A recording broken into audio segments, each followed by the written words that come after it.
Well, what's up, good people? Mark Holmes here, and as always, I want to thank you all for watching, commenting, subscribing, and being part of the Joe Boo Sports Report. Without you guys, as well as you ladies, you know that this literally does not work. I got home from down in the country. Supposed to get some more snow tonight, starting in about another hour or two, and went downstairs to go ahead and get my video squared away because I was talking about Dan Quinn, our defensive coordinator. And I got a call, somebody letting me know about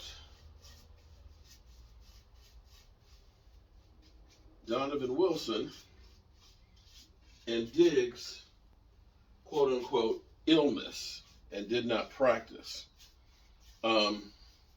Mike McCarthy had stated that there were several players with illnesses, quote unquote, but had not tested positive for COVID, and that they were monitoring and testing. The belief is that they have COVID, and in which case they will be missing Saturday's game. I'm hoping, praying, that we're not getting ready to have a rash of COVID cases on the team.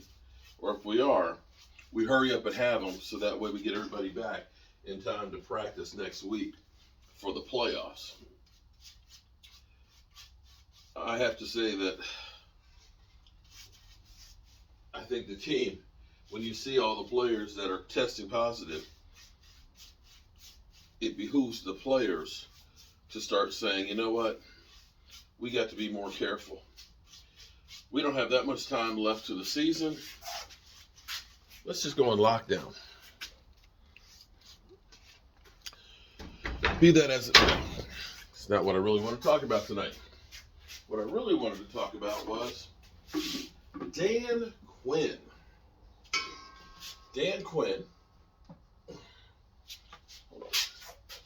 Dan Quinn, our defensive coordinator. Earlier today, he was talking, let me clean the brush real quick. Earlier today, he was talking about the Jacksonville Jaguars job.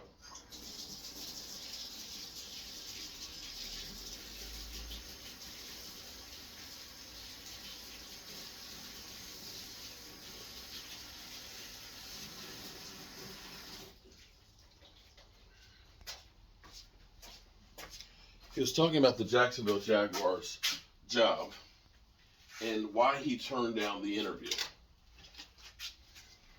Here's what I hoped. I've stated this many times before. I have done a lot of big jobs. I used to have 23 people working for me.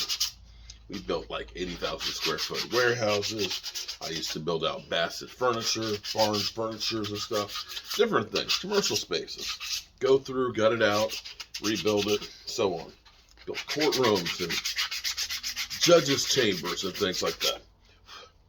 And what I realized was, as much as you want to have a big company, it wasn't fun for me. I am a guy who actually likes to, at the end of the day, look and say, I built that. I don't like the headache of the paperwork and necessarily dealing with the customer directly. I would rather just do the work. But that's me. I've been on the other side. And it's like, yeah, that's great. But thanks, but no thanks. I'll let somebody else be the guy that's got to take care of the payroll and the paperwork and dealing with the clients and stuff. Just let me go ahead and be the creative one and create shit. That's me. Dan Quinn, who built the Legion of Boom. People will say, oh, he had all kinds of talent. That's why, you can't just recreate that. He had the perfect storm. Well, Dan Quinn today was talking about why he turned down the Jacksonville interview. Now, quite frankly, I would say it's a good reason to turn it down is maybe it's not a good job. There's some organizations that you look at and just say, stay away. It's just not going to be a success. But what he said was, I turned it down because I love the group of guys that are here, and I'm having more fun than ever. See, what I learned was this. When I had to meet with the architect and take care of the payroll, get the draws, make sure there's enough money to pay everybody, deal with the change orders, that's not what I enjoyed doing. I enjoyed the creative side. And see, this is where Dan Quinn is actually working on his legacy. Not everybody who's a great coordinator becomes a great head coach. Wade Phillips, of course, who is a master of defenses, was a terrible head coach. Norv Turner, who is an offensive genius, was not a great head coach. We've seen guys who were great coordinators end up failing as head coaches. Now, I'm not going to say that Dan Quinn was a failure as a head coach because he did take the Atlanta Falcons to the Super Bowl. But it's a different set of skills. You got to deal with the owner. You got to deal with the media on a regular basis. You got to deal with the air of the fans. As a coordinator, you get to be hands-on with the players. You get to be that guy that's shaping the future. And Dan Quinn, it seems to be, he enjoys that more than being the head guy. And for his own legacy, for all those that say, well, he was only successful because, he had KJ Wright and Richard Sherman and Cliff Avrils and things. Well, let's be clear. When he came to Dallas,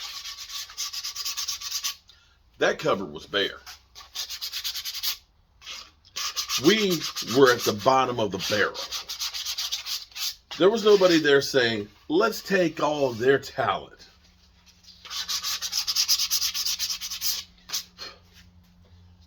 He was the one that wanted Micah Parsons. And not only did he want Micah Parsons, you see how he learned how to get the most out of him. And so being that defensive coordinator, it may be, there are no more aspirations of being a head coach anymore. And I hope that it doesn't end up being that, let's say, Seattle decides we're going to part ways with Pete Carroll. Dan Quinn, we'd like you to come home. And because of the relationship he had and the time he spent with Seattle, and looking at the profile of, say, Jacksonville versus Seattle, that he doesn't decide, well, I like my guys, but I do love Seattle. I wouldn't be mad at him for that, but I would just hope the Cowboys can keep him in the fold and do whatever it takes to make sure that they hold on to him. Because this team has any shot at making a Super Bowl. The reason why we failed in the past with teams that were great offensively, we pretty much every year have a top 10 offense for the most part. But it's always Aaron frickin' Rodgers that goes down and makes an incredible play, an incredible drive that sends us packing back home. So let's hope that this defense for once will be the answer for the Dallas Cowboys. All right, good people. I feel good. I don't know if you guys can notice, but I've actually already started recreating the workshop here. in getting ready for the CNC machine. The edge sander right there used to be over here. So I've created more space over here where I'm going to actually build the table. We're going to build a table that's going to be right here for the CNC machine to be able to sit. It'll be up in here so that way we can run a whole sheet of plywood in here and be able to use that to basically cut out anything.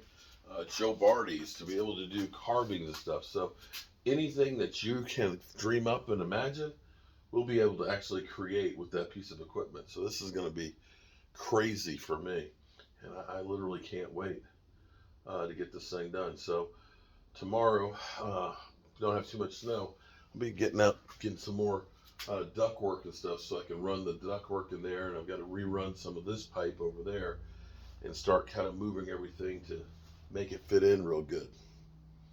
I tell you, this is going to be fun. This is going to be exciting. Oh, well, yeah. Hope y'all have a great day, and I'll catch you later. Peace.